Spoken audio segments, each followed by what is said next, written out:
It was a quiet afternoon in New York City, June 10, 1931. The hum of traffic mingled with the clatter of typewriters in nearby offices, unaware that in a few short minutes, the course of American organized crime would change forever. Inside a downtown office building, Salvatore Maranzano, the self-proclaimed boss of all bosses, reviewed papers at his desk. To him, the war for control of the Italian underworld had finally ended. He had outmaneuvered his rivals, eliminated Joe, the boss Masuria, and crowned himself the supreme ruler of the Mafia in America. What he didn't know was that his newly anointed lieutenant, a young man named Charles "Lucky" Luciano, had just ordered his assassination. A knock on the door interrupted Maranzano's thoughts. His guards hesitated as a group of men in crisp suits entered, flashing badges. They claimed to be federal agents conducting an inspection. Within seconds, guns were drawn. The federal agents were hitmen, Luciano's men. 5 shots cracked through the still air. By the time the echoes faded, Salvatore Maranzano, the last of the old-world Mafia barons, lay dead on his office floor. Outside, the city moved on, oblivious to the silent coup that had just redrawn the criminal map of America. That day would later be remembered as the day Lucky Luciano changed the Mafia forever. The assassination wasn't just the removal of a rival, it was a revolution, a decisive break from the old Sicilian order and the birth of a new corporate version of organized crime. What had been a loose collection of feuding families, steeped in centuries-old codes and grudges, was about to be transformed into a disciplined, profit-driven syndicate.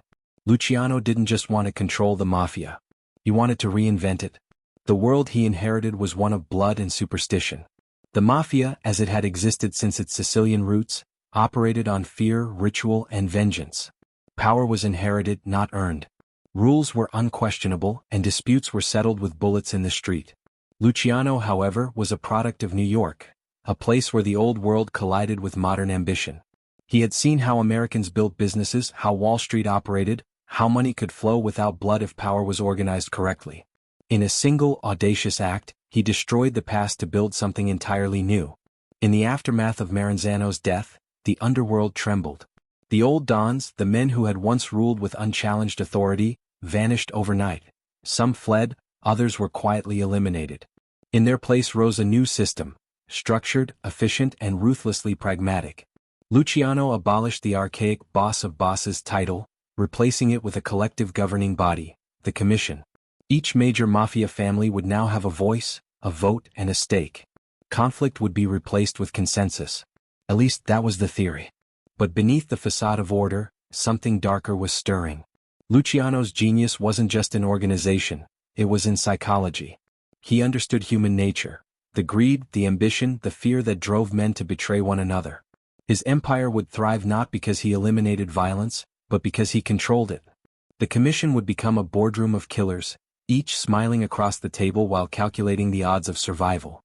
As news of Maranzano's murder spread through New York's underworld, whispers filled the speakeasies and gambling dens. "Who runs the city now?" they asked.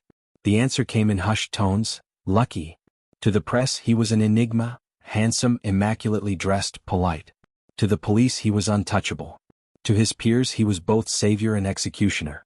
The boy from the slums of Sicily had risen to become the architect of modern organized crime. The story of that single day, June 10, 1931, cannot be understood without tracing the road that led there. The poverty of immigrant streets, the chaos of prohibition, the blood-soaked struggle for control. Luciano's transformation from street hustler to criminal visionary mirrors the evolution of America itself, an empire built on opportunity and ruthlessness, ambition and betrayal. This is not just the story of one man's rise to power. It's the story of how he changed the rules of power itself. In Luciano's world, loyalty could be purchased, violence could be negotiated, and even crime could be systematized.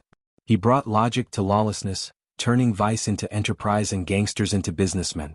As the city lights flickered over Manhattan that night, Luciano looked out over his domain. He had no crown, no throne, no army, only an idea. And that idea would outlive him. It would spread across oceans, shape economies, infiltrate politics, and redefine the very meaning of organized crime. This was the moment the Mafia stopped being a Sicilian secret and became an American institution. The day a single gunshot ended the old world, and a visionary criminal built a new one. The day Lucky Luciano changed the Mafia forever. At the dawn of the 20th century, New York City was a living organism, sprawling, loud, and endlessly hungry. Ships from Europe arrived daily, spilling waves of desperate souls onto the docks of Ellis Island. Among them were Sicilians, Neapolitans, and Calabrians, men and women fleeing famine, corruption, and feudal violence, hoping for a second chance in the New World. But the promise of America came with a cruel condition. Survival depended not on dreams but on power. For the Italian immigrants who settled in the cramped tenements of the Lower East Side, life was a daily struggle. The air smelled of coal smoke and sweat, alleys overflowed with refuse and the cries of street vendors. Work was hard to find and prejudice harder to escape. Signs outside factories read, "No Italians need apply." Wages were pitiful, housing conditions were inhumane, and the police were indifferent, or worse, hostile. In this world, law was a luxury of the rich. The poor learned quickly that protection came only from their own. From these streets, small neighborhood gangs began to form, not out of greed but necessity. They were informal fraternities of survival, bound by loyalty and the silent understanding that no one else would look out for them. Some called them Black Hand groups, after the extortion letters that terrified shopkeepers and immigrants alike. The methods were crude but effective: a threatening note, a symbol of a black hand, a demand for money. Those who refused found their shops burned or their families harmed. The Black Hand was not yet the Mafia, it was chaos masquerading as power. Each group operated independently with no central authority or code. Petty criminals preyed on their own people, turning Little Italy into a place both feared and distrusted by outsiders. But beneath the surface of brutality, something else was taking shape: a social order born out of lawlessness, guided by an old-world code transplanted from Sicily. In Sicily, the Mafia had originated not as a gang, but as a form of resistance, a private system of justice in a land where the government could not be trusted. Over generations, that system evolved into a parallel power, enforcing silence, omerta, loyalty, and obedience. When Sicilians came to America, they brought that tradition with them. But here it met something new: capitalism. The old code of honor collided with the new god of money. And the result was explosive. By the 1910s, the city's underworld had become a battlefield of ethnic enclaves. Irish mobs controlled the docks and police unions.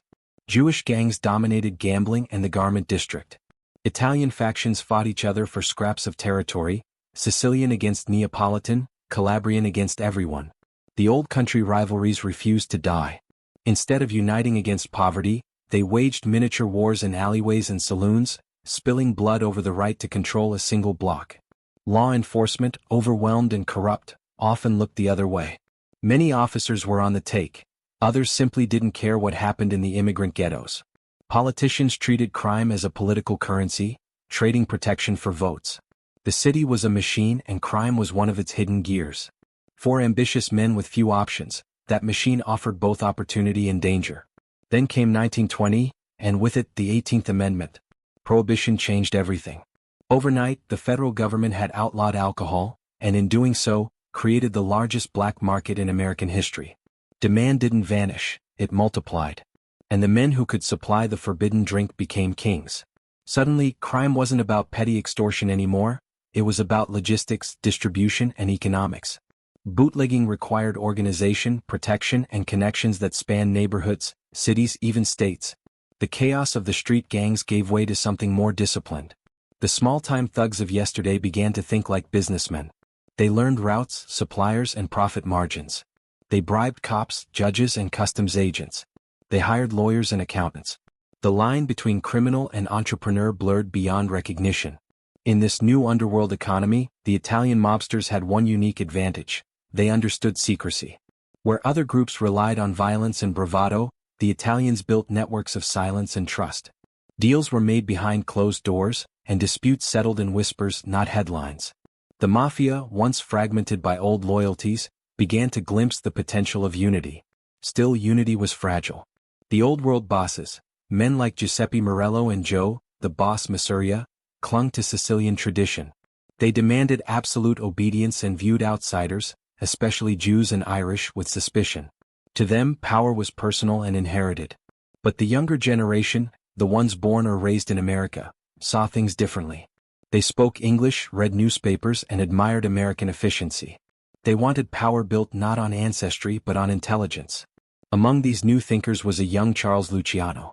To understand Luciano's eventual revolution, One must understand this era, the crucible of poverty, prejudice, and ambition that forged him.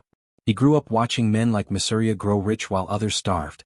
He saw alliances formed and broken over trivial slights. And he recognized something the old dons could not. The future belonged not to the loudest gun, but to the smartest mind. By the end of the 1920s, the Italian underworld was both powerful and unstable. Prohibition had created wealth, but it had also intensified rivalry. The streets were drenched in money and blood. Every boss wanted more territory, more respect, more control. The government's attempts to crack down only made corruption more valuable. And in the shadows, the young Turks, Luciano, Lansky, and Bugsy Siegel, waited, watching, learning.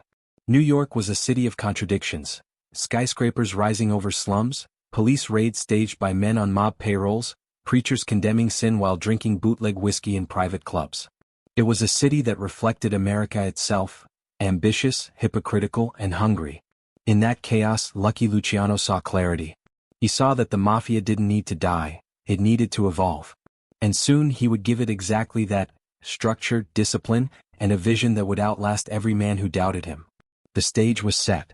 The immigrant gangs had planted the seed, prohibition had watered it with profit, and corruption had given it sunlight.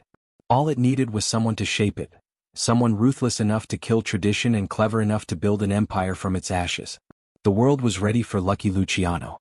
Long before New York's skyline shimmered with ambition, Charles Luciano was just a boy named Salvatore Lucania, born in 1897 in the small Sicilian town of Lercara Fritti. The village was a bleak landscape of dust and poverty, built around sulfur mines and silent resentment. In this unforgiving world, survival meant submission, to the landlords, to the church, to the code of silence that governed every dispute. Young Salvatore absorbed it all: the way men spoke softly but acted violently, how justice wasn't found in courts but in whispered deals behind shuttered doors. These lessons would become the foundation of his future empire. When he was 9, his family joined the great exodus of southern Italians fleeing to America. The voyage across the Atlantic was brutal: cramped quarters, foul air, and seasickness that lasted for weeks. Yet when the Statue of Liberty finally appeared through the mist, it seemed to promise salvation. The Lucania family stepped onto Ellis Island with little more than a few coins and the hope of honest work. But the dream of America quickly revealed its other face. They settled on the Lower East Side of Manhattan, one of the most overcrowded neighborhoods in the world. It was a human furnace: Italians, Jews, Irish, Poles, all packed into crumbling tenements where 6 people might share a single room. The streets teemed with barefoot children, peddlers, and drunks. Rats and disease were constant companions. For immigrants like the Lucanias, the struggle wasn't about success, it was about surviving the week. Salvatore's father, Antonio, worked long hours hauling concrete, earning barely enough to feed his family. His mother, Rosalia, took in laundry. But their young son had no patience for honest poverty. Even as a boy, Luciano understood something his parents didn't. The streets had their own economy, one built on nerve, not labor. By the time he was 10, he was running errands for local gangs. At 14, he dropped out of school entirely. The Lower East Side was his classroom now, and its teachers were men with knives and quick tempers. He learned the rhythms of the street: when to speak, when to stay silent, when to use violence, and when to smile. He was clever, observant, and fearless, qualities that made him valuable to the small-time hoods who ran gambling dens and protection rackets in the neighborhood. But what set him apart was his understanding of people. Luciano had an instinct for reading character: who could be trusted, who could be intimidated, who could be bought. He used charm as easily as he used threats. His reputation grew not for cruelty but for calculation. He wasn't impulsive, he was deliberate. Even his early nickname, Lucky, came not from gambling but from surviving things most men didn't: knife fights, beatings, and arrests. One near-death experience in particular defined him. In 1929, Luciano was kidnapped by a group of rival gangsters, beaten, stabbed, and left for dead on a Staten Island beach. He survived, barely, with a disfigured face and a deeper lesson: mercy was a luxury he could no longer afford. From that day on, he carried himself with a detached calm, as if death were always near, but never quite close enough to touch him. Still, Luciano's rise wasn't built on violence alone. In the melting pot of the Lower East Side, he met 2 men who would shape his destiny: Lansky and Benjamin Bugsy Siegel. Lansky, a Jewish kid with a mathematical mind, saw crime as a system, something that could be managed like an equation. Siegel, in contrast, was wild, charismatic, and unafraid of blood. Together, they formed a trio that would change the face of organized crime. For the first time, Luciano realized that power didn't have to follow ethnic lines. Money was the only language that mattered. While other Italian gangs clung to their old country loyalties, Luciano was already thinking like an American. He wore tailored suits, spoke fluent English, and spent his nights in jazz clubs and speakeasies frequented by politicians and socialites. He understood that image could be as powerful as fear. In a city obsessed with status, he learned to blend in with the elite, even as he built his fortune from the shadows. His early years in crime were small but strategic, running protection rackets, smuggling booze, and managing prostitution rings. But unlike most gangsters, Luciano wasn't satisfied with quick money. He was fascinated by structure, by the idea of creating order from chaos. The Mafia as it existed then was fractured, dozens of small families constantly at war, each loyal to a single boss and no one else. To Luciano, that was a waste. Why fight over scraps when the entire city could be divided rationally? Psychologically, Luciano was something rare in the criminal world, both ruthless and rational. He didn't kill for pleasure but for purpose. Every move was a calculation in a larger plan. He treated crime like business strategy, and his ambition stretched far beyond the slums that had raised him. He wanted not just to survive America but to conquer it. By the early 1920s, he had become one of the most trusted lieutenants of Joe, the boss Mafia, one of New York's most powerful mafia dons. But even then, Luciano saw his boss as a relic. Mafia was crude, paranoid, and greedy, a man still trapped in the Sicilian ways of suspicion and ceremony. Luciano admired his strength but despised his small-mindedness. He began to dream of something more, a new kind of mafia free from the old traditions, built on efficiency and profit. At the same time, his alliances with Lansky and Siegel deepened. Together, they began shaping a vision of organized crime that mirrored American capitalism itself, structured, scalable, and profitable. They shared information, divided territories, and reinvested earnings like legitimate businessmen. In secret meetings, they discussed a revolutionary idea. What if the underworld could be unified just like corporations were consolidating industries above ground? Luciano's philosophy began to crystallize. Power was not about violence but control. The man who could organize others, who could make enemies work together and make crime predictable, would be more powerful than any single boss with a gun. And so, by his late 20s, the boy from Sicily had become a man of influence, respected by both Italians and non-Italians alike. He dressed like a banker, spoke like a gentleman, and thought like a strategist. Yet beneath that polished exterior was the same boy who had once stared out at the filthy streets of the Lower East Side, vowing he would never be poor again. Everything that would follow, the alliances, the betrayals, the empire, began here in those tenement corridors and backroom deals. Luciano didn't just rise from poverty, he learned from it. He understood that power belonged to those who could adapt, and he had adapted better than anyone. Soon he would have his chance to put his ideas to the test. The old guard of the Mafia was about to crumble, and lucky Luciano, the street kid from Lercara Fritti, was ready to build something entirely new from the ruins. By the mid-1920s, the underworld of New York was split between two very different worlds, the past and the future. On one side stood the old guard, men who still clung to the Sicilian code, who treated power as something inherited through blood and fear. On the other were the Young Turks, a new generation of ambitious, street-smart gangsters who had grown up in America, who spoke English, read newspapers, and understood that the world was changing faster than the old dons could comprehend. At the center of this growing tension was Lucky Luciano. By now he had become Joe, the boss Mafia's trusted lieutenant, his right-hand man, his diplomat, and his strategist. Mafia was one of the last of the traditionalists, suspicious, crude, and obsessed with domination. He ruled his men through terror and superstition. No decision was made without his blessing. No profit was shared without his approval.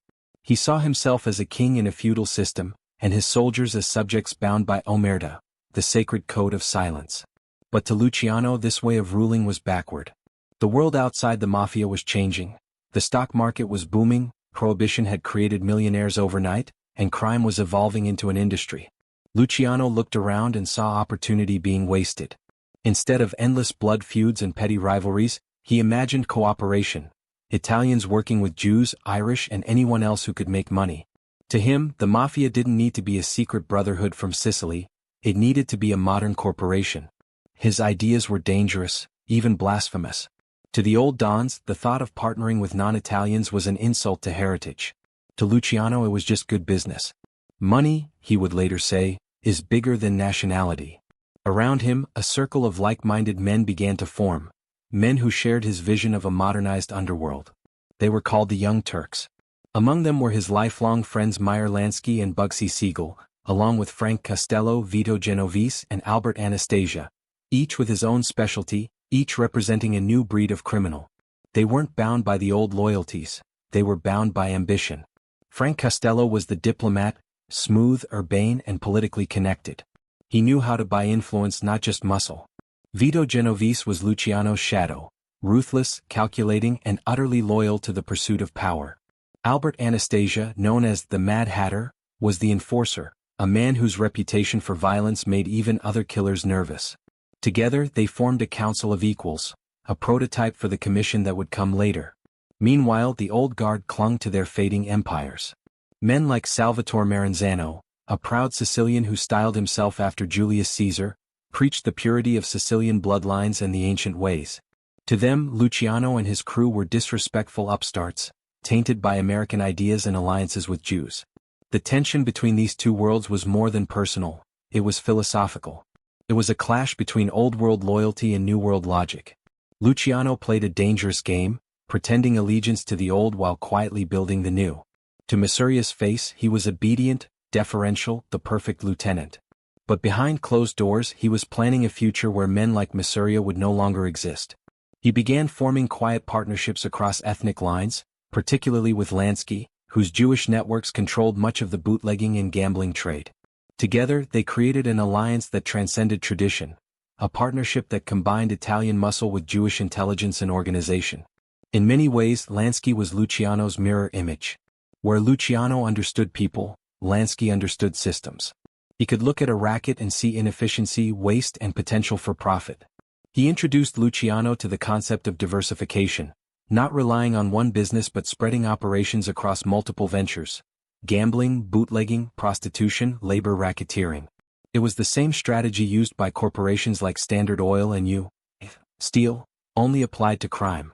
The Young Turks didn't just want to make money, they wanted to create order. They dreamed of a nationwide network of criminal enterprises that could cooperate, set prices, divide territories, and eliminate unnecessary violence. But for that to happen, the old bosses had to go. The first to stand in their way was Joe Masuria himself. Though he had once been Luciano's protector, his greed and paranoia had become unbearable.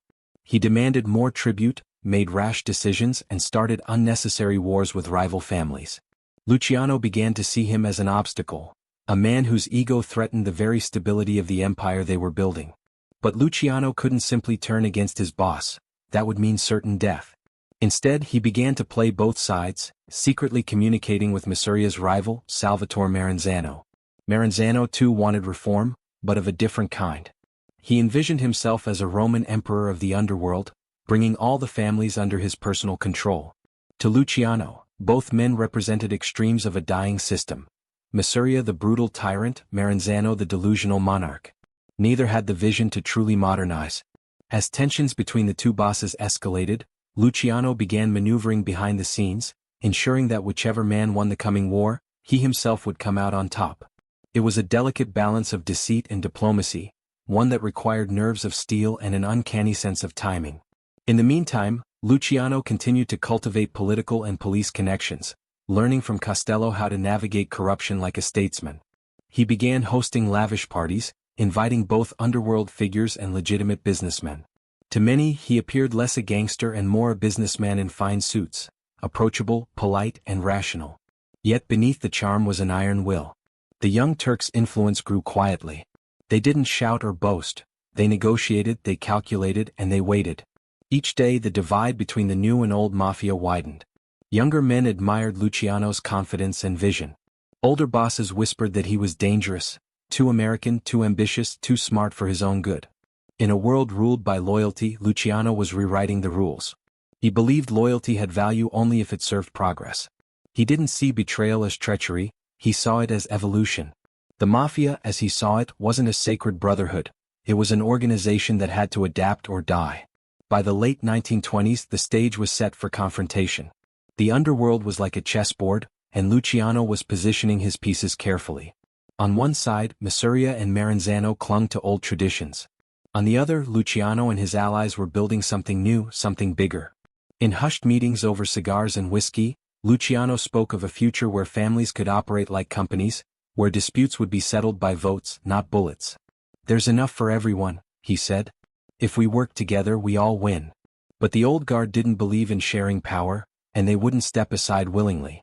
The coming war would be brutal, bloody, and decisive. It would pit father against son, mentor against protege, tradition against progress.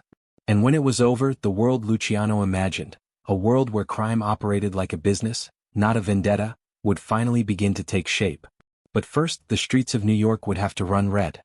When the United States ratified the 18th Amendment in 1920, banning the manufacture and sale of alcohol, it unwittingly ignited one of the greatest business opportunities in criminal history. Prohibition was meant to make America moral again, instead it made it rich. Practically overnight, the underworld discovered its gold rush. Saloons were shuttered, breweries went dark, and respectable citizens suddenly found themselves craving the forbidden drink. Demand didn't die, it exploded. And into that demand stepped a new kind of entrepreneur, the bootlegger. To the young and ambitious Charles "Lucky" Luciano, prohibition was a godsend. It leveled the playing field. No longer did wealth depend on lineage or education. It depended on nerve, logistics, and connections. Alcohol was now contraband, and the men who could move it efficiently became kings. The police couldn't stop it and politicians couldn't resist it. America was thirsty and Luciano was ready to supply the cure. At first, bootlegging was chaotic. Small-time operators filled bathtubs with homemade gin, truck drivers hijacked beer shipments, and rival gangs fought nightly over delivery routes. The air of the city was thick with gunfire and opportunity. But where others saw short-term profits, Luciano saw systems. He understood that to control bootlegging, one needed to control everything. Import routes, distribution networks, political protection, and the labor unions that moved the goods. He didn't want to run a racket. He wanted to run an industry. Under the cover of Joe Masuria's organization, Luciano began building one of the most sophisticated criminal supply chains in America. He linked up with Meyer Lansky, whose Jewish connections in the Bronx and New Jersey had access to smuggling routes from Canada and the Caribbean. Together they forged partnerships that crossed ethnic and territorial lines, something almost unheard of at the time. They divided responsibilities like executives in a corporation. Lansky handled finances and smuggling routes. Bugsy Siegel, bold and fearless, managed enforcement, ensuring deliveries went smoothly and competitors were neutralized. Frank Costello built political alliances, paying off cops and judges to look the other way. And Luciano, the strategist, sat at the center, directing, mediating, and expanding. Shipments arrived through the Great Lakes, hidden beneath cargo crates or in hollowed-out lumber shipments. From there, trucks moved the liquor down to speakeasies and nightclubs across New York. The profits were staggering. A single shipment could net tens of thousands of dollars. Within a few years, Luciano and his associates were making more money than legitimate corporations, all tax-free. But the money brought something else with it: chaos. Prohibition-era New York was a war zone. Gangs blew up rival warehouses, assassinated drivers, and hijacked shipments in broad daylight.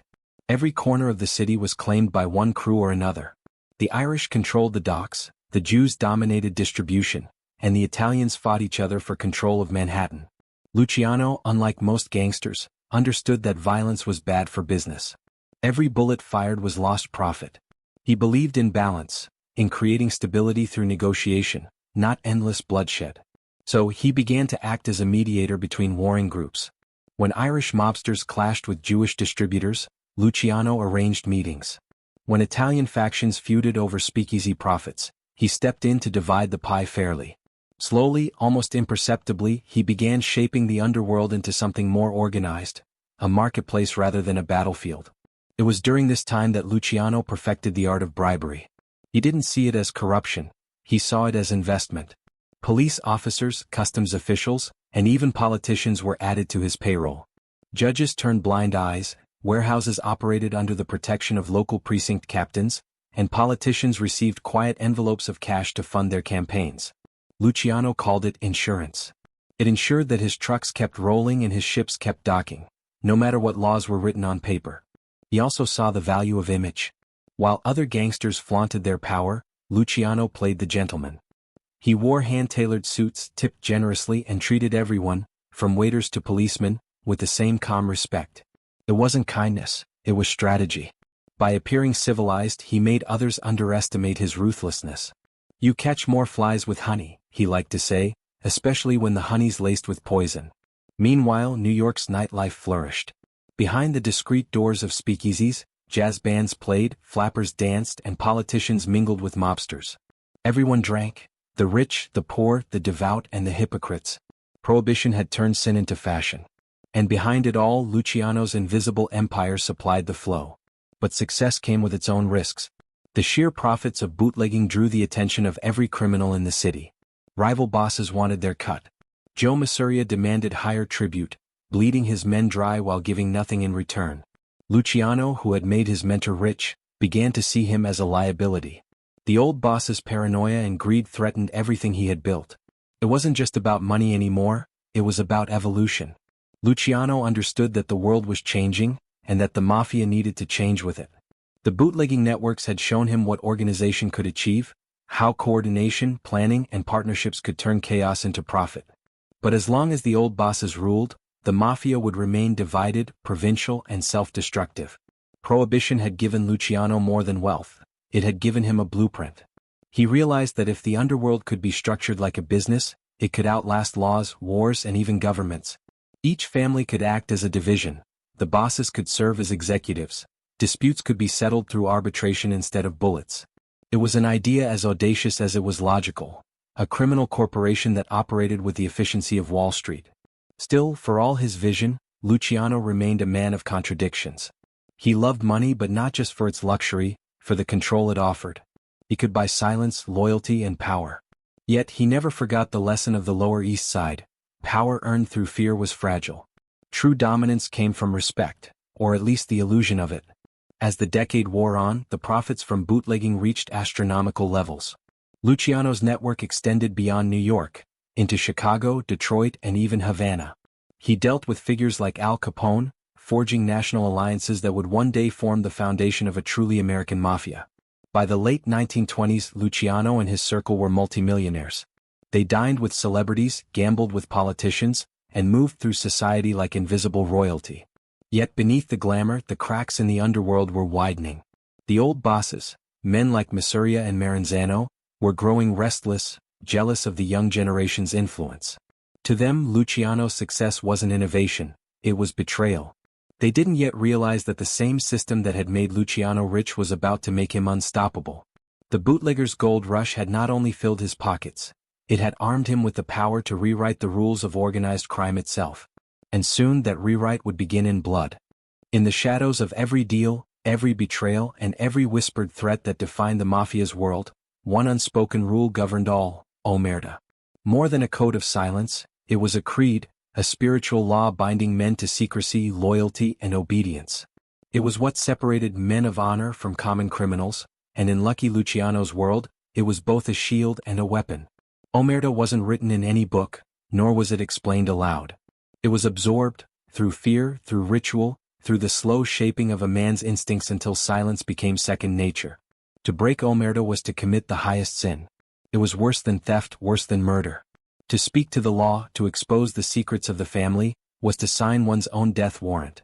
For Luciano, omerta wasn't just a rule to be followed, it was a system to be managed. He understood that every empire, legitimate or criminal, needed loyalty as its backbone. And loyalty could not be demanded, it had to be constructed. In the old Sicilian mafia, loyalty came from fear and blood ties. But Luciano's vision for an American mafia required something stronger, a loyalty born of mutual interest. He knew men didn't stay silent because they were saints. They stayed silent because it was profitable, and because breaking silence was fatal. Luciano refined this truth into practice. Every man in his organization was rewarded for discretion, for reliability, for keeping the system running smoothly. And those who didn't, well, their stories ended quietly, their names erased. To outsiders, omerta appeared as barbaric superstition, a relic of peasant Sicily brought to the streets of Manhattan. But within the world Luciano built, it was elegant, even logical. Secrecy was security. The fewer people who talked, the safer the business. Every police raid, every newspaper scandal, every courtroom witness was a threat to the machine. So Luciano cultivated a culture where silence wasn't just expected, it was sacred. In this world, loyalty was enforced through ritual and myth. When a man was inducted into the Mafia, made as they called it, he pricked his finger and dripped blood onto a holy card, which was then burned in his hands. As the flame licked his skin, he swore an oath, "If I betray my friends, may I burn like this saint." It was primitive, theatrical, but effective. The ritual fused identity with obedience. Once you took that oath, your soul belonged to the family. Luciano respected that power, but he also modernized it. He stripped away the useless pageantry and focused on function. Omerta in his hands became corporate. Every man had his role, every order followed a chain of command. The rules of silence and secrecy became the invisible wiring that held his criminal enterprise together. Even if one part failed, the rest would still operate, insulated, compartmentalized, untouchable. At the same time, Luciano's interpretation of Omerta extended beyond the Mafia itself. He understood that silence had value in all corners of society. He bought it, from cops, from judges, from politicians. He turned bribery into an art form, transforming silence from a moral principle into an economic transaction. A politician's discretion was just another form of Omerta, one that could be purchased rather than sworn. But Omerta wasn't just about silence, it was about belonging. In a world where men killed for profit and betrayed for power, the code gave them something to believe in, an identity. They weren't random thugs, they were part of a brotherhood. They could justify the blood on their hands by convincing themselves they were serving something greater. Luciano knew this psychology well. He fed it. He let his men believe they were soldiers in a sacred order, even as he himself treated the Mafia like a business conglomerate. The code also shaped how justice worked in Luciano's world. There were no courts, no juries, no appeals. When someone violated the code, by cheating, stealing, or cooperating with the police, the punishment was swift, surgical, and absolute. A whisper to the wrong ear could end a man's life. Sometimes a disappearance was enough. A body never found sent a clearer message than any gunshot. Luciano didn't relish violence. He saw it as a management tool, not an expression of rage. When a man was executed, it wasn't for revenge, it was for efficiency. Each death reinforced Omerta's invisible authority. Fear, properly applied, maintained order without chaos. Yet Omerta's brilliance was also its curse. It demanded total silence, even when silence became self-destructive. Men rotted in prison rather than speak. Families of murdered gangsters remained mute, clinging to the illusion of honor. It turned the Mafia into a machine that could not reform itself, because to question its own rules was to violate them. For Luciano, that contradiction became a source of power and paranoia. He knew that loyalty bought through fear was fragile. He saw how easily it could crumble when men faced prison or death. And yet, he could never let the code weaken. To relax Omerta was to invite collapse. Every empire needs its mythology, and for the Mafia, that mythology was silence. As the 1920s gave way to the 1930s, the code would be tested like never before. The wars between old bosses and the new generation would push men to their limits, forcing them to choose between loyalty and survival. And Luciano, who had built his empire on secrecy and trust, would discover that even the most sacred code could be broken when ambition and fear collided. In the quiet of his mind, Luciano understood the irony. The same rule that made the Mafia powerful also made it blind. It silenced truth along with betrayal, muffled wisdom along with deceit. Omerta protected the organization, but it also buried it alive, one secret at a time. Still, for now it worked. The streets were quiet, the money flowed, and the family obeyed. In this fragile piece of silence and fear, lucky Luciano reigned supreme, a businessman cloaked in ritual, a modern emperor bound by an ancient code. He knew the world was changing. America was growing louder, in its laws, its press, its ambition. But for men like Luciano, silence was still gold. And in the echoing heart of the Mafia, Omerta was the sound of power itself. By the early 1930s, Lucky Luciano had become more than a gangster. He was an architect of power. But with every new layer of influence came more cracks in the foundation. The criminal underworld, though profitable, was still ruled by ego, greed, and old grudges. Alliances shifted like sand, and friends could become executioners overnight. Luciano, the master strategist, was now navigating a landscape where loyalty was a weapon, and betrayal, a business tactic. At the top of this world sat two aging titans who would soon become the greatest obstacles to Luciano's vision: Giuseppe Joe the Boss Masuria and Salvatore Maranzano. Both were Sicilian-born, steeped in old traditions of hierarchy, respect, and blood. They didn't see crime as business, they saw it as legacy. And to them, Luciano's new way of doing things, mixing with Jews, Irish, and other non-Italians, was sacrilege. Masuria had once been Luciano's mentor, the man who gave him his first taste of real power. Under Joe the Boss, Luciano had learned the value of structure and the price of defiance. But Masuria was a relic of another era, arrogant, paranoid, and greedy. He ruled with suspicion and demanded tribute from every man beneath him. His operations were profitable but inefficient. To Luciano, Masuria represented the disease of the old Mafia, a system choking on its own corruption. Then came Salvatore Maranzano, a newer arrival from Castellammarese del Golfo in Sicily. He was intelligent, calculating, and equally ambitious. Unlike Masuria, Maranzano presented himself as a man of vision, speaking in metaphors about Roman emperors and order. But beneath the scholar's tone lay the same thirst for domination.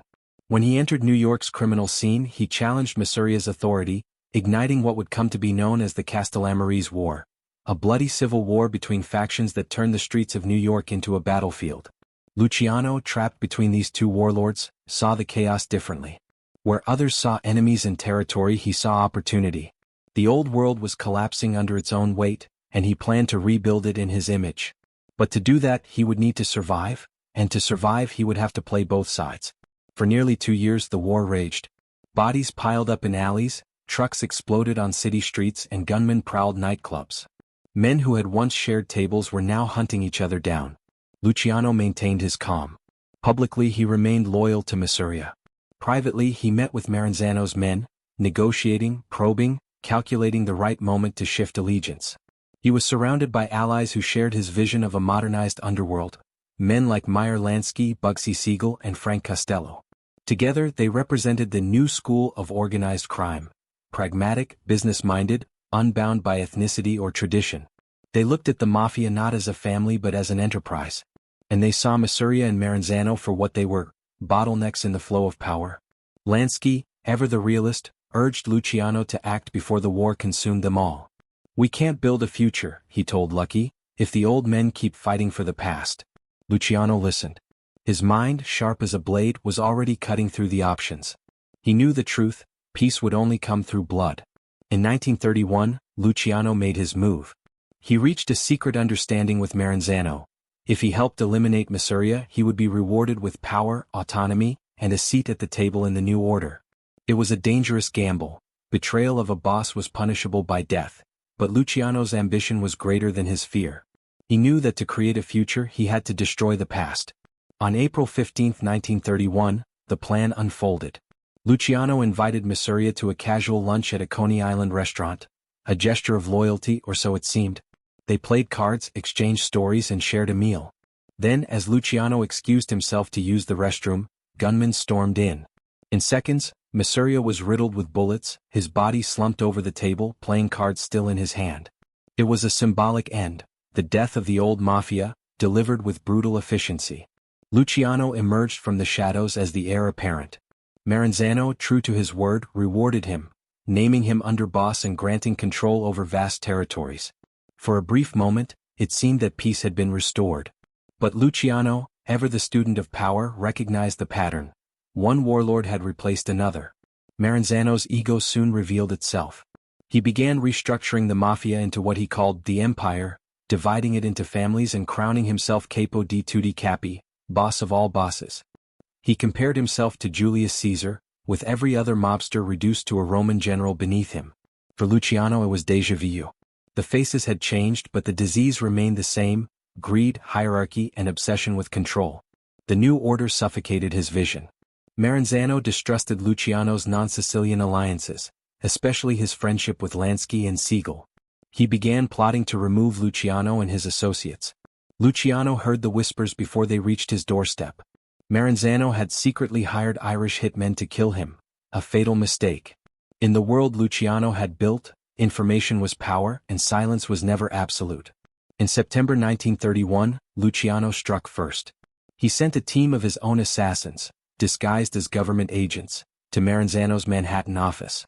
Posing as tax investigators, they entered the building, disarmed Maranzano's guards, and stabbed and shot the self-proclaimed Caesar to death. The reign of the boss of all bosses was over, and with it the last vestige of the old Sicilian Mafia. Luciano didn't celebrate. He didn't boast or gloat.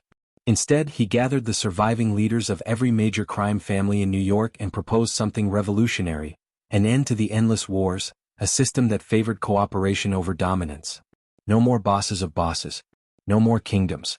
The Mafia from that day forward would function like a democracy, or at least Luciano's version of one. Every family would have its own autonomy, its own territory, and its own boss. Disputes would be settled by a council, the Commission, with Luciano as its guiding voice. It was, in effect, a criminal board of directors, designed to regulate violence, divide profits, and maintain order. The meeting marked a turning point in American organized crime. For the first time, the Mafia was united, not by blood but by logic. Luciano had eliminated his enemies and transformed his allies into partners. Through cunning, patience, and cold strategy, he had built what no man before him could: a lasting peace in a world built on betrayal. But peace in the underworld is always temporary. As Luciano's empire grew stronger, so too did the enemies watching from outside: the law, the press, and politicians hungry for headlines. The streets of New York were quiet now, but beneath that quiet, something new was brewing. A storm that would test not just Luciano's empire, but the very foundation of the world he had created. For in a system built on alliances and betrayal, every truce was just the calm before the next war. The year was 1932. The gunfire that had once rattled through New York's alleys had faded.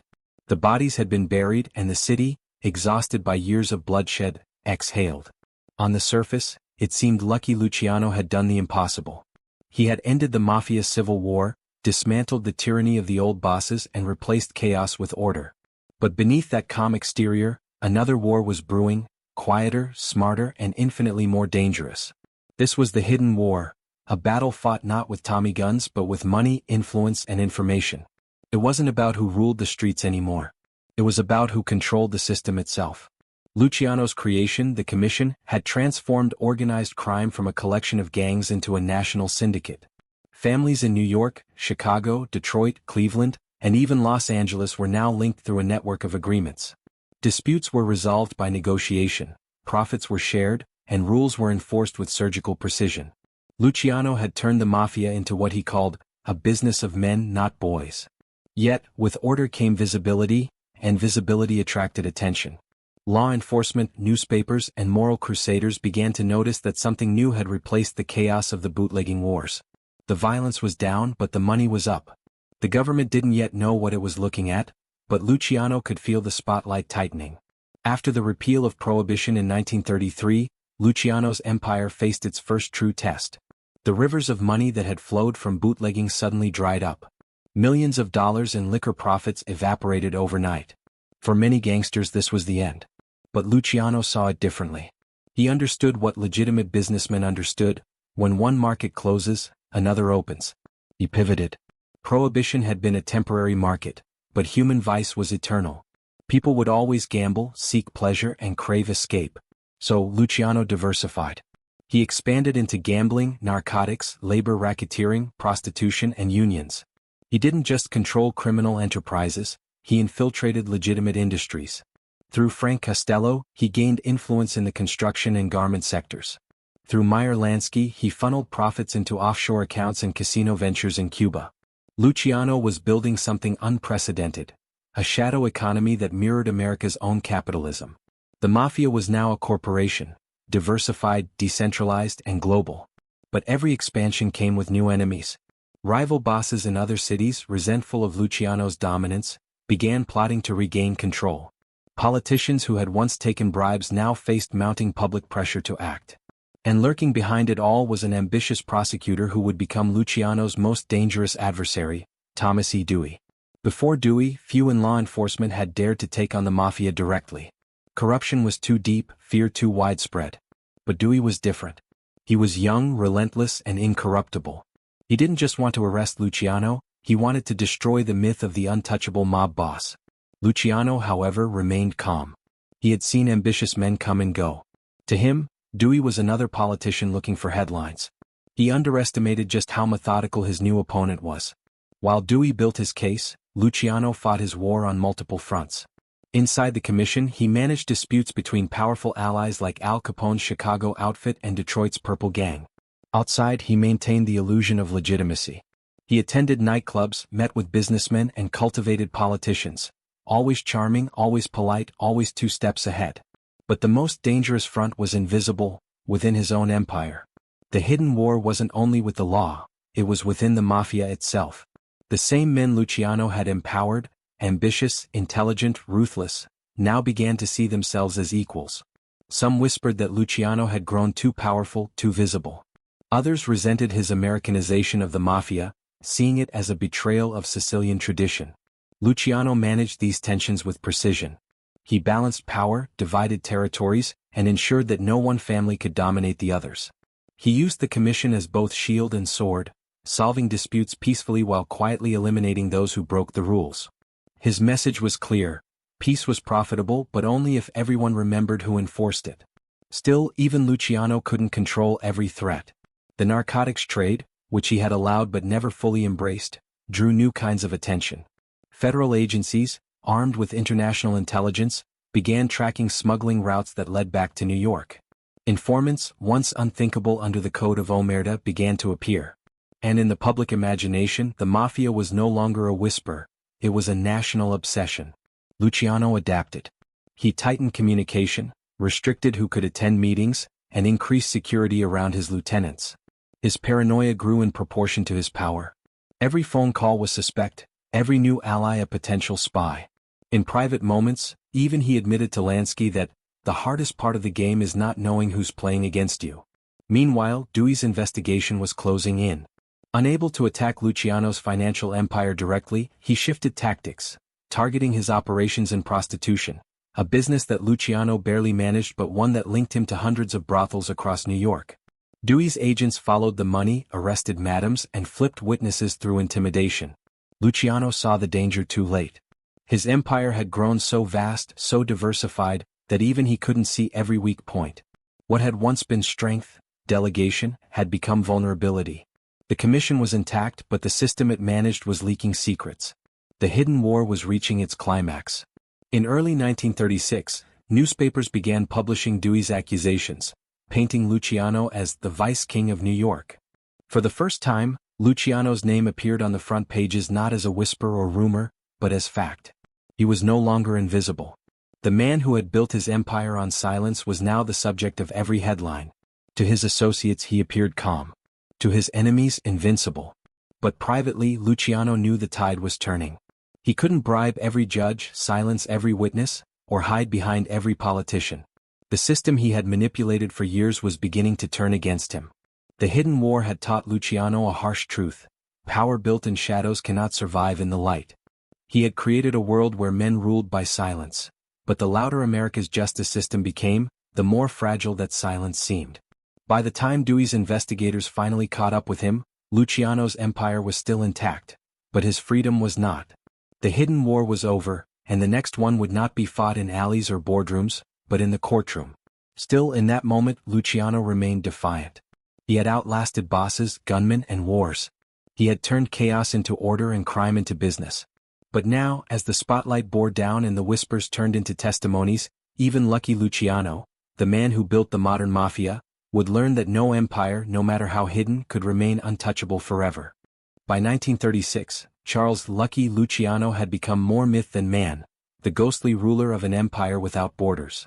His control extended from New York's docks to Havana's casinos, from labor unions to luxury hotels. He lived in penthouses, wore custom suits, and moved through the city with the quiet confidence of someone who believed he would never fall. But in the world Luciano built, power was never permanent. His empire, forged through silence and loyalty, was about to be tested by a force he couldn't intimidate: the law. The architect of his undoing was Thomas E. Dewey, the ambitious, sharp-jawed prosecutor who had built his reputation on taking down racketeers. Dewey didn't drink, didn't gamble, and didn't scare. He saw Luciano not as a gangster but as a symbol, the embodiment of everything corrupting American society from within. Bringing down Lucky Luciano would make him a national hero. For Dewey, this wasn't just a case, it was a crusade. Luciano, at first, dismissed Dewey's growing investigation as political theater. For years, law enforcement had failed to touch him. His lawyers were the best, his connections deep, and his money endless. He was insulated from every illegal operation by layers of intermediaries. He didn't run the rackets directly, he inspired them, orchestrated them. On paper he was a legitimate businessman. The cops could raid brothels, gambling dens, or union offices, but they would never find his fingerprints on anything. But Dewey was patient. He knew that traditional police methods couldn't bring down a man like Luciano. So, he built his case from the bottom up. His agents raided hundreds of brothels across New York and arrested scores of madams and prostitutes. At first, most refused to talk, clinging to the code of silence, too terrified of what might happen if they did. But Dewey was relentless. He offered protection, leniency, and money. Slowly, one by one, they began to break. Their testimonies painted a damning picture. A vast prostitution network stretching across Manhattan, Brooklyn, and the Bronx, all allegedly operating under Luciano's direction. Many witnesses had never met him, but all claimed to pay tribute to his collectors. Dewey didn't care if the connection was thin. He only needed a story that the public would believe. And the public did believe. Newspapers devoured the scandal, splashing Luciano's name across front pages with lurid headlines like, "Vice King of New York," and "Luciano's Brothel Empire Exposed." America, still reeling from the Great Depression, found a new villain to despise, a foreign-born gangster who corrupted women and bought politicians. The story wrote itself, and Dewey made sure it stayed in print. For the first time, Luciano felt the pressure closing in. His usual network of informants and bribed officials provided little help. The storm was political, not criminal. He couldn't shoot it, threaten it, or pay it off. Dewey's campaign had public approval, and even the crooked cops couldn't risk being caught protecting him. In April 1936, Luciano received word that Dewey had issued a warrant for his arrest. He was in a suite at the Waldorf Astoria when he got the call. Calmly he hung up, packed a bag, and vanished. For the next few weeks he moved like a ghost, from safe houses in New York to hideouts in upstate resorts, and finally to Hot Springs, Arkansas. There, he checked into the luxurious Arlington Hotel under the name Charles Ross. Hot Springs was famous for its natural spas, and its corruption. The town was run by a network of politicians and gangsters who had long accepted payoffs from visiting mobsters. Luciano believed he was safe there. But Dewey was closing the trap. In late April, Arkansas State Police, acting on Dewey's request, raided the hotel and arrested Luciano. For once, the man who had always been one step ahead was caught off guard. His capture made national headlines, a public spectacle that humiliated the underworld and electrified the justice system. Luciano's extradition to New York turned into a media circus. Reporters followed every move, photographers flashed as he was escorted in handcuffs, and Dewey's image as the righteous crusader grew stronger. To the public, it was a morality play, the clean-cut prosecutor versus the suave, unrepentant gangster. America had its hero, and its villain. Behind the scenes, however, Luciano was far from defeated. He immediately hired the best defense lawyers money could buy. His legal team planned to challenge every piece of evidence, every witness. They argued that Dewey's case was built on hearsay, on testimonies of women seeking leniency. There was no paper trail, no direct evidence linking Luciano to the prostitution ring. But the damage was already done. Dewey didn't need airtight proof, he had public opinion. Jurors would walk into the courtroom already convinced that Lucky Luciano was guilty. The name alone carried weight. To most Americans, Lucky wasn't a nickname, it was an insult, a symbol of a man who had cheated justice for too long. As Luciano sat in his jail cell awaiting trial, he began to understand the depth of his predicament. The empire he had built, one of discipline, silence, and structure, was now being dismantled by the one enemy he couldn't control, public morality. For years he had operated in the shadows, manipulating power from behind the curtain. Now he was the show. The spotlight that once protected him had become his executioner. Even his allies began to waver. Businessmen who once courted him disappeared. Politicians stopped returning his calls. Some of his associates in the commission quietly distanced themselves, fearing Dewey's wrath might reach them next. The organization Luciano had built to ensure peace and stability was turning inward, protecting itself. The message was clear, the king was on his own. And yet, even in the face of ruin, Luciano never lost his composure. To the press he remained elegant and defiant. "I'm just a businessman," he told reporters. "I never forced anybody to do anything." Behind that calm exterior, however, his mind raced. He knew that if Dewey won, it wouldn't just be the end of him, it would be the end of everything he had built. But what Luciano didn't realize was that the trial would not simply determine his fate, it would redefine the Mafia itself. For the first time, America would see organized crime not as scattered gangs, but as a structured empire, one with hierarchy, discipline, and reach. Dewey wasn't just prosecuting a man, he was exposing a system. The fall of Lucky Luciano had begun, not with a bullet in a back alley but with a gavel in a courtroom. The empire that had survived war, betrayal, and countless enemies was now being undone by something far more powerful than violence: exposure. And as he prepared for the battle ahead, Luciano understood a bitter truth. He had built an empire on control, of people, politics, and power. But the one thing he could never control was the story the world told about him. That story now belonged to someone else, and it was about to destroy him. The trial of Lucky Luciano began in May 1936 in the Manhattan Supreme Court, and from the moment it opened, it felt less like a legal proceeding and more like a public execution. Reporters filled the benches, photographers swarmed the courthouse steps, and women who claimed to be part of his vice empire lined up to testify. The nation, still struggling through the Great Depression, was desperate for heroes and villains, and Thomas E. Dewey had given them both.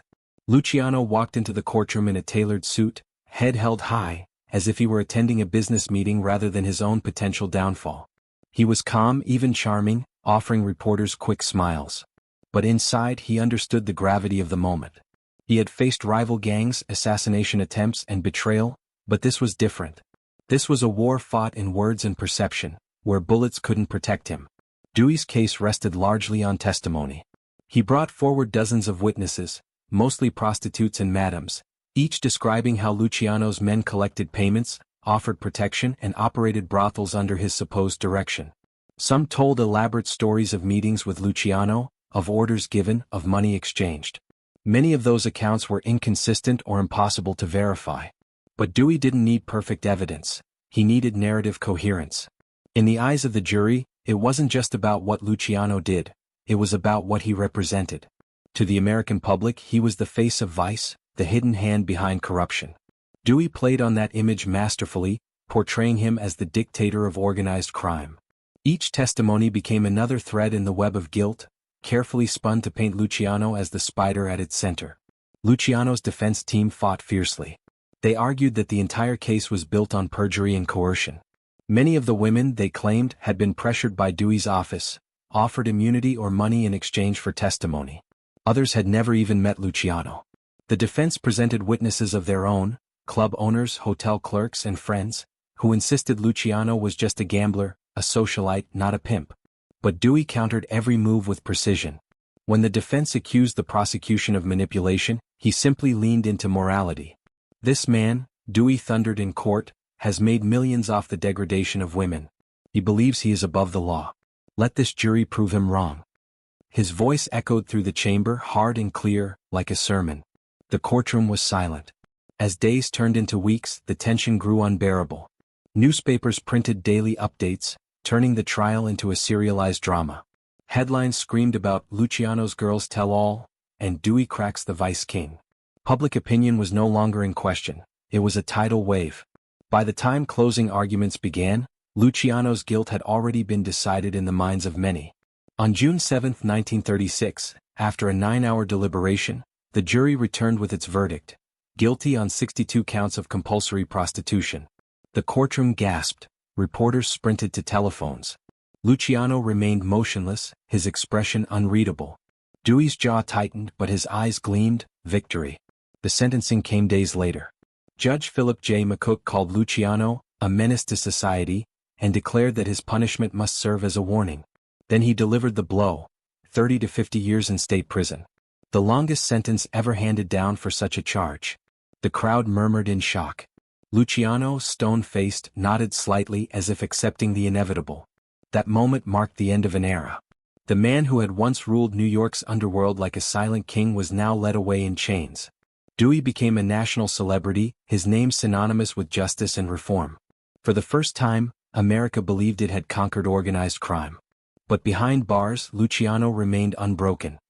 He told his lawyers, "I've been lucky all my life, maybe this is the price." He refused to betray anyone, refused to beg for mercy. Even in defeat, his silence spoke louder than words. Yet as the prison gates closed behind him, something fundamental shifted in the underworld. Without Luciano's control, the commission, the system he'd created to maintain peace, began to tremble. Rivals eyed each other with suspicion. Territories blurred. The delicate balance he had enforced through discipline and respect started to erode. The fall of Lucky Luciano was not just the story of one man's conviction.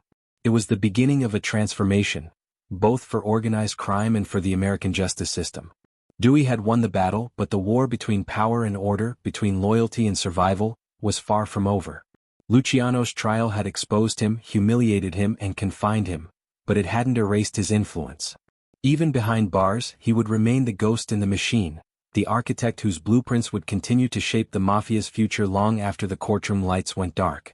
When the iron gates of Clinton Correctional Facility slammed shut behind Lucky Luciano in 1936, many believed it marked the end of an empire. He was 38 years old, stripped of his wealth, power, and freedom, locked away in a maximum security prison designed to bury men like him in silence. But for Luciano, the walls of Dannemora were not the end of his influence. They were merely new borders to rule within. Prison life began harshly. He was processed like any other inmate, head shaved, number assigned, dignity taken. The guards made a point of reminding him that he wasn't lucky here, he was just number 92168. Yet even among hardened criminals, Luciano carried an aura.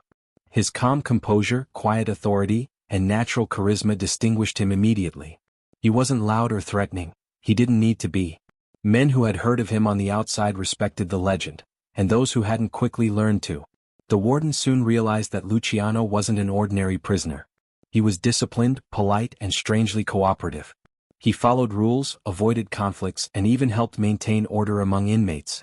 This behavior wasn't submission, it was strategy. Luciano understood power in its purest form. It didn't come from force, it came from perception. And even in confinement, perception could be controlled. Through lawyers, guards, and visitors, Luciano slowly re-established contact with the outside world. His lieutenants, Frank Costello, Meyer Lansky, and others, remained active, quietly managing the operations he had built. Costello handled the political and financial fronts. Lansky managed international gambling and investments. Luciano, even from behind bars, still gave direction. His prison cell became a kind of command center, where coded letters and whispered messages shaped decisions on the streets of New York, Havana, and beyond. The Mafia had learned discipline from him, and now it showed. Despite their leader's imprisonment, the machine kept running, smoothly, efficiently, invisibly. The commission, his greatest creation, ensured that no single man could take over or start a war. Luciano's vision of a corporate underworld survived because it had been built not on loyalty to him, but on loyalty to structure. But even the most controlled system began to feel his absence. The old harmony among the family started to strain. New bosses rose, some ambitious, others reckless, and as money flowed in from narcotics, gambling, and unions, old rivalries rekindled. Luciano's steadying influence was missing. While his rules still guided them, the Mafia was evolving in directions even he hadn't foreseen. Inside prison, Luciano adjusted to a slower rhythm of life, but his mind never stopped working. He exercised, read, and met with anyone who could bring him information. Over time, he befriended guards, earning privileges through charm and subtle generosity. Cigarettes, favors, and quiet respect went a long way. Soon, Luciano was allowed to host occasional visitors, meet with lawyers more frequently, and receive extended correspondence. These privileges, small as they seemed, became lifelines of control. In his solitude, he reflected deeply on power, on how fragile it truly was. He realized that fear, the same tool he had once wielded so easily, was double-edged. It built empires quickly but destroyed them just as fast. What lasted longer was respect, not the kind demanded at gunpoint, but the kind earned through competence and reliability. Luciano began to see his own myth as both a blessing and a curse. It had elevated him above others, but it had also painted a target on his back. The turning point came during World War II. By 1942, the United States was deep in the conflict, and American ships were being sunk by German submarines off the East Coast. The Navy faced an unexpected problem: enemy infiltration at the docks, sabotage rumors, and limited cooperation from longshoremen. They needed control of the ports, and quickly. Someone within the government remembered whispers that the Mafia, especially Luciano's organization, still influenced the New York waterfront. Desperate, the Office of Naval Intelligence reached out, indirectly, to Luciano. Through intermediaries like Meyer Lansky, the government proposed an extraordinary arrangement. If Luciano could guarantee labor peace and prevent sabotage on the docks, his cooperation would be rewarded. It was an unspoken pact between the U.S. government and the imprisoned crime boss, an alliance born of necessity. From his cell, Luciano gave his word. Within weeks, dock workers were cooperating, strikes stopped, and rumors of German activity vanished. Whether Luciano's influence truly solved the problem or whether it was simply the perception of his control that calmed the chaos remains debated. But one fact was undeniable. His reputation was still powerful enough to move the machinery of war.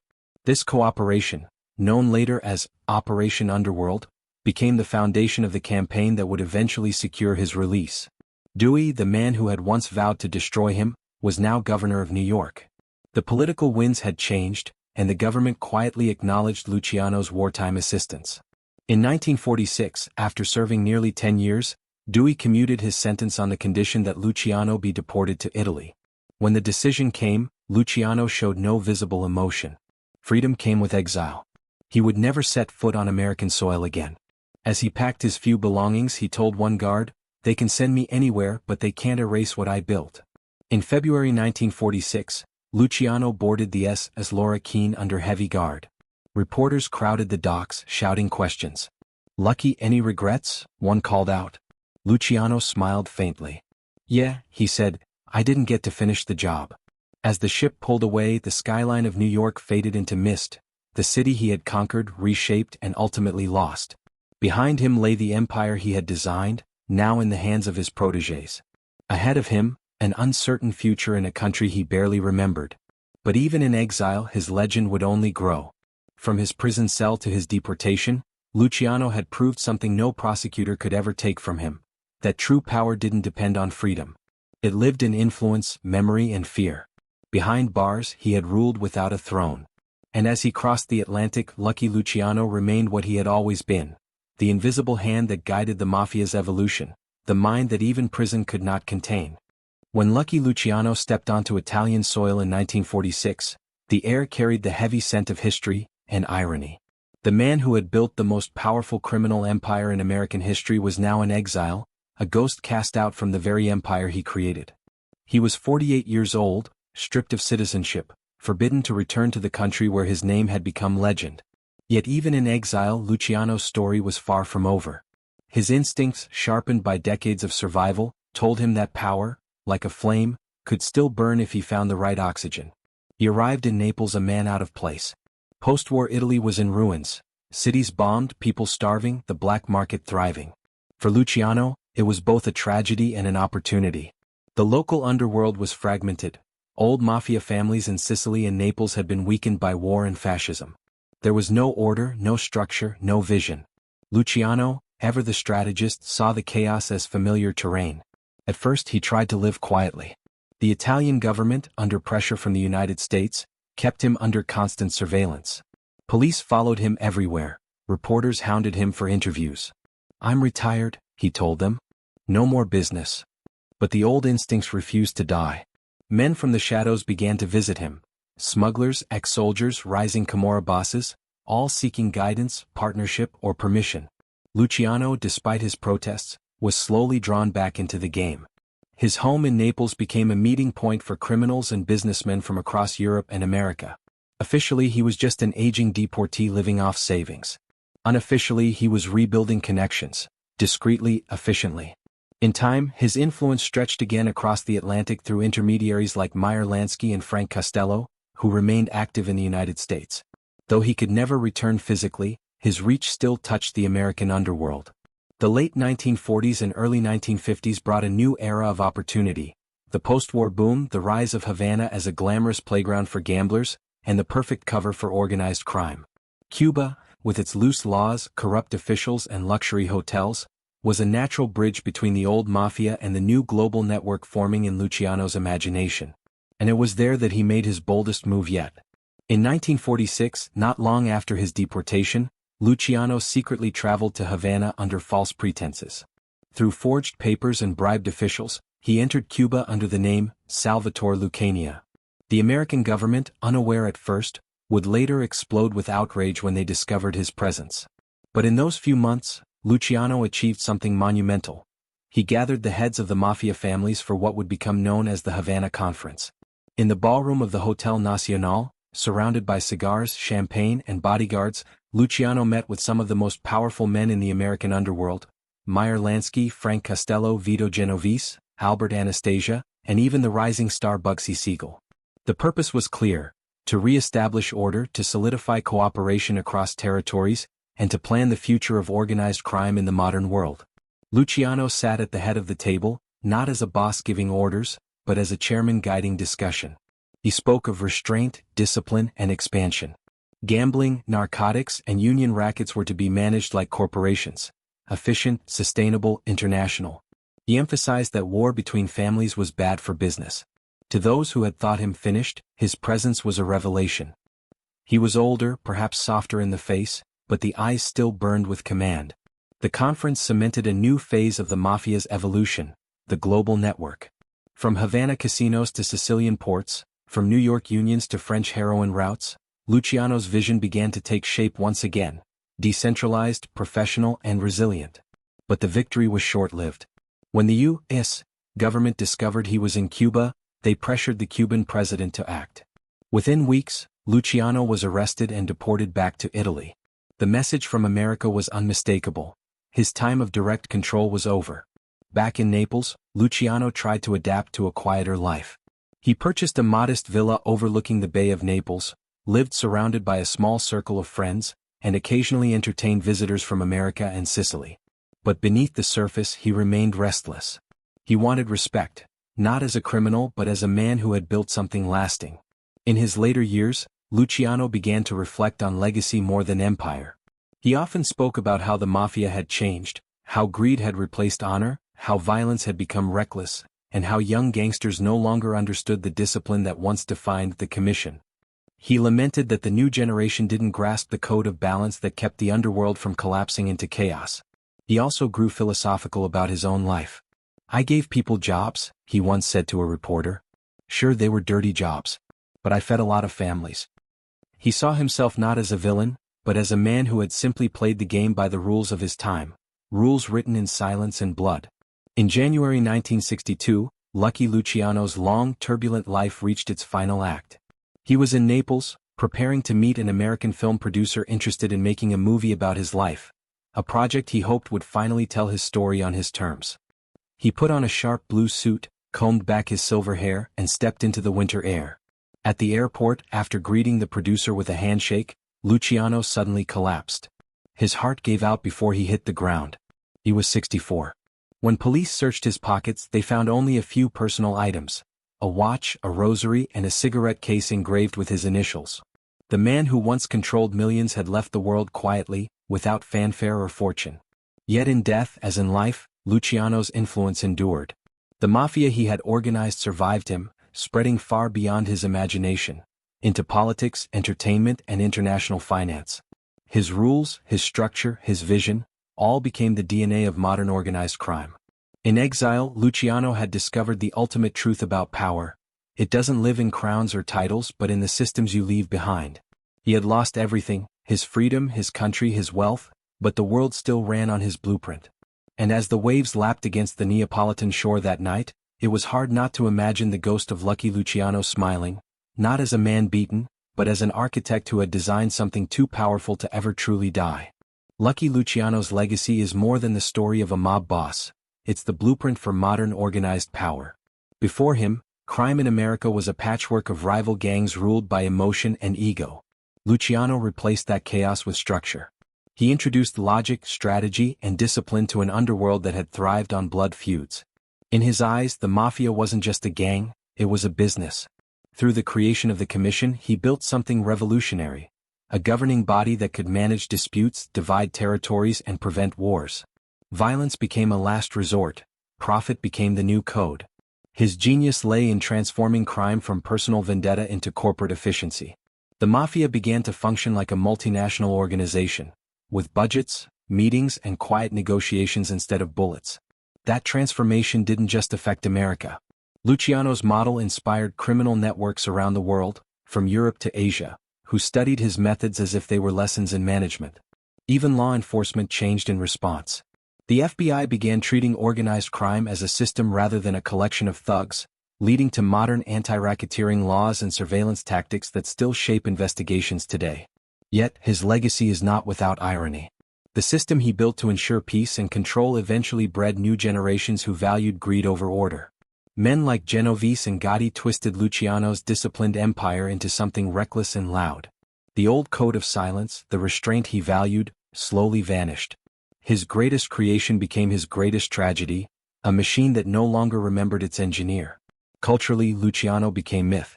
He inspired film icons like Don Corleone and Tony Montana, figures who captured both the glamour and loneliness of power. But behind the myth was a man who understood that crime at its core mirrors business and politics. He proved that organization and intellect can rule even in the darkest places. Decades after his death, his name still symbolizes control, intelligence, and the cold precision of ambition. Lucky Luciano didn't just shape the Mafia, he shaped how the modern world understands power, as something built not on chaos but on structure. His empire may have fallen, but his design endures. Lucky Luciano's story is not just the tale of a gangster, it's the reflection of a man who tried to control chaos and became its prisoner. From the dusty streets of the Lower East Side to the quiet exile in Naples, his life was a paradox of power and punishment. He built an empire to bring order to crime, yet that same order eventually erased him. Luciano saw himself as more than a criminal, he was an architect. He replaced blood feuds with business meetings, emotion with calculation. Under his hand, the Mafia became a system, cold, efficient, and disciplined. But that system outgrew him. The next generation turned his quiet empire into a spectacle of greed and violence. His structure survived, but his vision vanished. What makes Luciano unforgettable is not his cruelty, but his clarity. He understood human nature, that loyalty could be bought, fear could be managed, and order could be built on corruption. He was both genius and monster, a man who turned crime into an institution and in doing so, revealed how closely ambition and evil can resemble one another. In his exile, Luciano faced the irony of his own creation. The commission he built to ensure balance no longer needed its founder. The machine ran without its maker. For all his brilliance, he could never control time or human nature, the two forces that ultimately dismantled everything he built. When he died in 1962, there was no empire left, no throne to reclaim, only the myth of the man who once ruled the underworld through reason, not rage. Yet even in death, his influence lingers. Modern organized crime, corporate hierarchies, and political power structures still echo his ideas. Delegate, control, profit, and never let emotions cloud strategy. Luciano's life stands as both a warning and a legacy. He proved that power built on fear and manipulation can last, but never forever. His empire collapsed, but his methods endure, woven into the fabric of modern control. In the end, Lucky Luciano didn't just change the Mafia. He changed how the world understands power, not as chaos but as a system waiting to be mastered. And in that pursuit of mastery he found both his greatness and his end.